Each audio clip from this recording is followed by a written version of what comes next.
अस्सलामुअलैकुम, हमारी अली, आप देख रहे हैं मेरा चैनल। अदाकारा हुमैरा असगर के कपड़ों पर से किसका डीएनए मिला? आखिर पुलिस जो है वो खून के धब्बों के बारे में झूठ बोलकर किसको बचाने की कोशिश कर रही है?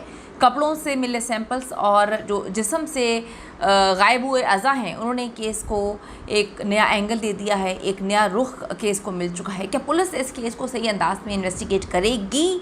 ये एक सवाल है, या किसी को बचाने की कोशिश की जा रही है? हुमैरा असगर की लाश को कहीं और से लाकर फ्लैट में छुपाया गया। फॉरेंसिक एक्सपर्ट्स के एक नए दावे ने मज़ीद चीज़ों को जो है वो तकलीफनाक, अजियतनाक बना दिया। आज की वीडियो में इस पर बात करते हैं। रिक्वेस्ट है चैनल को सब्सक्राइब करें, वीडियो को आखिर तक ज़रूर मुलाहिजा करिएगा। अदाकारा हुमैरा असगर केस में जी खून के धब्बों के सामने आने के बाद केस का रुख जो है वो तब्दील हो चुका है। कुछ लोग ऐसे हैं, मैं कहती हूँ बेशरम लोग हैं, जो कहते हैं कि इस केस को छोड़ दें, हुमैरा चली गई है, हुमैरा चली गई है तो क्या और लोग ज़िंदा नहीं हैं? किसी के साथ भी सब कुछ हो सकता है।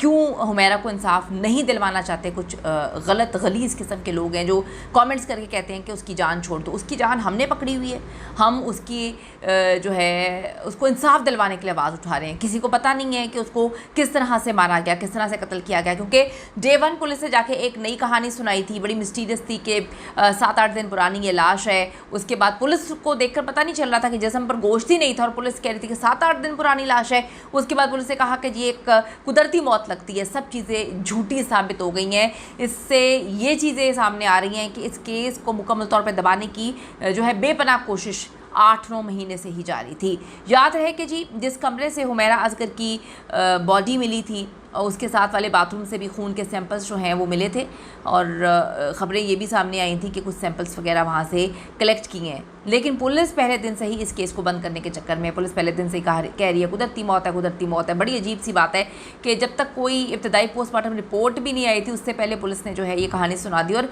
आप किसी की लाश को देखकर, जब उसकी लाश पे गोश्त ही नहीं था, तो आप कैसे कह सकते थे कि ये 8-9 दिन पुरानी लाश है? अब जी फाइनल मेडिकल लीगल रिपोर्ट ने एक बार फिर से साबित कर दिया कि आखिरी वक्त हुमैरा असगर के साथ कोई और था। बहुत अच्छे से उसको इल्म था, इसीलिए उसको अंदर गलने सड़ने के लिए छोड़ दिया। ये भी जो है चीज़ें सामने आती हैं कि जो लाइट्स वगैरह कटी थी वो भी कटवाई ही गई थी। अदाकारा हुमैरा असगर के जिस्म पर मौजूद कपड़ों से खून के सैंपल्स मिले हैं जो कि बड़े मिस्टीरियस हैं, हुमैरा असगर के नहीं हैं वो, और इसके साथ साथ एक डीएनए भी मिला है। अब ये खून किसका है, ये एक नई कहानी है, और एक अजनबी डीएनए कैसे हुमैरा असगर के कपड़ों पे आ गया, ये भी एक नई कहानी है। किस तरह से मौजूद हो सकता है? कोई भी बच्चा नहीं है, आप भी बच्चे नहीं हैं, हम भी बच्चे नहीं हैं, लेकिन क्या किसी को बेवकूफ़ बनाने की कोशिश की जा रही है इस केस में? ये सोचने वाली बात है। यही नहीं, फोरेंसिक एक्सपर्ट्स के मुताबिक हुमैरा असगर की लाश जिस हालत में मिली है वो ख़ुद से गिरने या बेहोश होने की हालत नहीं थी। ऐसा लगता है जैसे हुमैरा असगर की बॉडी को, उसकी मैयत को जो है वो कहीं से लाकर इस कमरे में रख दिया गया था उल्टा मुँह करके। दोनों टांगें जिस तरह से जुड़ी हुई थी वो साबित करती हैं कि ये ख़ुद से गिरने वाली हालत बिल्कुल भी नहीं थी।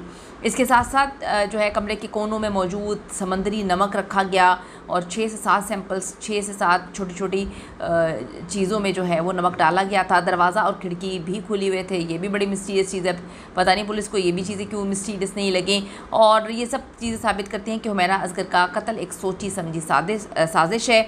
हुमैरा असगर की फाइनल मेडिकल लीगल रिपोर्ट जो है वो तैयार कर ली गई है, जिसमें कहा गया है कि खून के धब्बे हैं जी कपड़ों पर, शर्ट और टी-शर्ट, ट्राउज़र पर खून के निशानात मिले हैं और खून के धब्बे से नाकाफ़ी इंसानी डीएनए भी मिला है।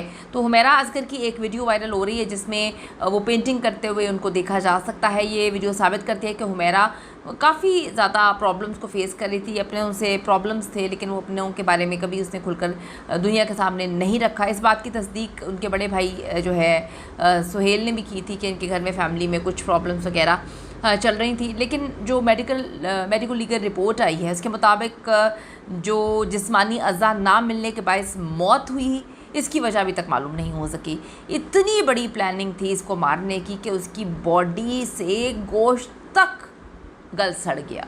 8-9 महीने किसी की लाश इस तरह से पड़ी रहे, बहुत मिस्टीरियस चीज़ है। मौत की वजह नामालूम होने की बहुत बड़ी, अब ये इस केस को लोग लटकाने के लिए मुसीबतें डल गई डेफिनेटली। वो बेचारी इंसाफ के लिए सारी ज़िंदगी मेरे ख्याल में तड़पती रहेगी। उसको इंसाफ मिलेगा नहीं मिलेगा, कौन अब इतने अंदर जाएगा। मौत की वजह नामालूम होना ही बहुत अजीब खबर है। ये बहुत मिस्टीरियस बात है कि हुमैरा असगर के जिस्म से अज़ा निकाल लिए गए हैं ताकि लाश जो है मिलने पर भी मौत की वजह नामालूम हो सके। ये एक सवाल है। अगर आप में से किसी के पास इसका कोई जवाब है तो ज़रूर बताइएगा, क्योंकि हम चाहते हैं कि जितना हम लोग मिलकर कर सकें हुमैरा के लिए आवाज़ उठाएं। जो हुमैरा के साथ हुआ, कोई भी इंसान इस तरह की खौफनाक मौत डिज़र्व नहीं करता। प्लानिंग के साथ कत्ल किया गया है। कीमती राय दीजिएगा। See you in the next video.